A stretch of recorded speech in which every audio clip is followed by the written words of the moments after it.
Táirg túrg mé Parliament na Eorpa, níos fuide amach ar nete dhéis na Rio in dhéana Aontas Eorpach míon bheitheh se haginn. Léirí pobalóirí a comisiní an chomhairle Eorpach níos luaithe mbliana go bhfuil tú an cathrú cuid de thaobhchan na Parlamente a bheith ag páirtithe radachacha ar an eite iar dhéis.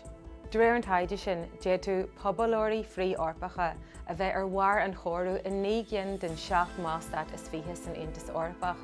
A go dtéas cúis leis an mhórú seo. Níl iris ach go bhfuil an imirce ina cúis le fas na heite fíordheise ar fud na Eorpa. Tá boscaireacht a gunne na nimmercach lárnach a gcurthaige na páirtithe atá bhfad amach ar an eite dhéis sa ghearman, sa rank, sa fallan, san ísealtír agus san angar mar shampla. Chomhairimh leis an réiteach a chaithíonn cineachas. Táirg tarrant airde ar an droch láimhseáil atá genú ag rialtais éagsúla ar an ceist casta seo.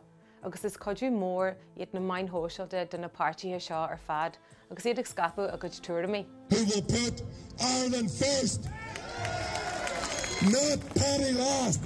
In éireann tá barú faoi grúpaí ar an eite iar dhéis agus tá seans maian go déthir iarthirí dá gcuid sna téhan áitiúla a tarsúil ar an leithchéarna leis na téhan Eorpacha. Tá gghearchéim títhíochta a chur as go mór do dhaoine seo an éireann agus tá go leor de na deachtartaí chéarna ag daoine ar fud na Eorpa.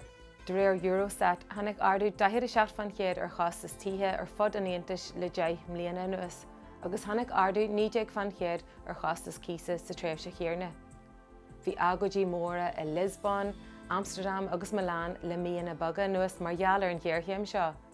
Ní híon Aontas go mbíonn cuasaí títhíochta ina sampla i grúpaí heite fíordheise den bhí éifiacht agus den aspa tuiscine a churann siad a léithe Aontas Eorpaí agus rialtais na mballstát. Tá géirí chomhairimh le grúpaí atá bhfad amach ar an eite dhéis las a bhaint as an bhí hasú atá ar dhaoine, feirmiúirí go háirithe, faoi na háirithe do bhartaí ag an Aontas Eorpach le golang lech leis an gghearchéim éaraide agus le trúiliú na timpachta.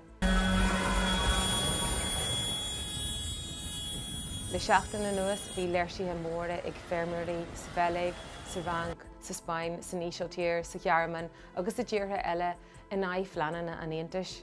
Tá buntaiste a bhaint i grúpaí atá a bhfad amach ar an eite dhéis as seo agus tá géirí lá a náite na áirithe iad haon a chur a lár an éanaí. Mar tá deanta acu rio anall, tá lucht na heite fíordheise san Eoraip, ag teachta dír ar ceistena eacnamaíocha agus ceistena sóisialta le tacaíocht a bhallú 3 milliún a dhéanamh do grúpaí áirithe sa phobal. Tá Aontas Eorpach agus rialtais na mballstát ar 1,000 díthal ag iarraí golang leis na ceistena seo atá malú tacaíochta don eite iar dhéis. Mar shampla tá mhuilú a dhéanamh ar bhartais frithEorpacha agus táthraigh súil freisin go dtiocfaí léadú ar an chostas maracht eile in am do na téhan. Ach, inné go bhfuil fáil a chur ar a gháirt tar éis na fóla.